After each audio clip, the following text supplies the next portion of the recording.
হাতে লেখা তার ড্যাডিস লিটল গার্ল এই লেখাটি প্রমাণ করে বাবাকে নিয়ে অভিনেত্রী প্রিয়াঙ্কা চোপড়ার সম্পর্ক কতটা আবেগে জড়ানো। 2013 সালে ক্যান্সারে আক্রান্ত হয়ে মারা যান অভিনেত্রীর বাবা ডাক্তার অশোক চোপড়া। আর বাবাকে হারিয়ে কার্যত ভেঙে পড়েছিলেন অভিনেত্রী, কিন্তু তার শোক প্রকাশের ধরন ছিল একেবারে আলাদা। বাবার মৃত্যুর মাত্র 6 দিনের মাথায় মা মধু চোপড়ার জন্মদিন পালন করেন প্রিয়াঙ্কা। অনেকে এই নিয়ে বিস্ময় প্রকাশ করেছিলেন, এমনকি সমালোচনাও করেছিলেন কেউ কেউ। কাঁদেননি, শোক পালন করেননি, বরং মা ও ভাইকে নিয়ে ঘুরতে বেরিয়ে পড়েন অভিনেত্রী। তবে প্রিয়াঙ্কার মতে সেটাই ছিল তার নিজের মতো করে শোক প্রকাশের উপায়।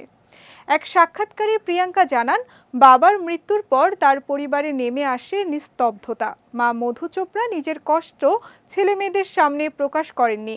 এমন অবস্থায় পরিস্থিতি বুঝে প্রিয়াঙ্কা সিদ্ধান্ত নেন পরিবারকে নিয়ে কিছু সময়ের জন্য দূরে কোথাও চলে যাওয়ার।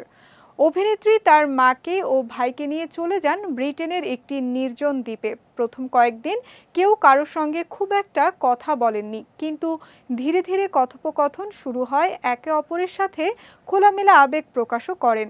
তিনজন একসঙ্গে কেঁদেছেন, শোক ভাগ করে নিয়েছেন। প্রিয়াঙ্কা জানান, আমরা একে অপরের সঙ্গে আবার বন্ধনের জায়গায় ফিরেছিলাম। ভাঙা হৃদয়গুলো একসঙ্গে জোড়া লেগেছিল ওই সফরে।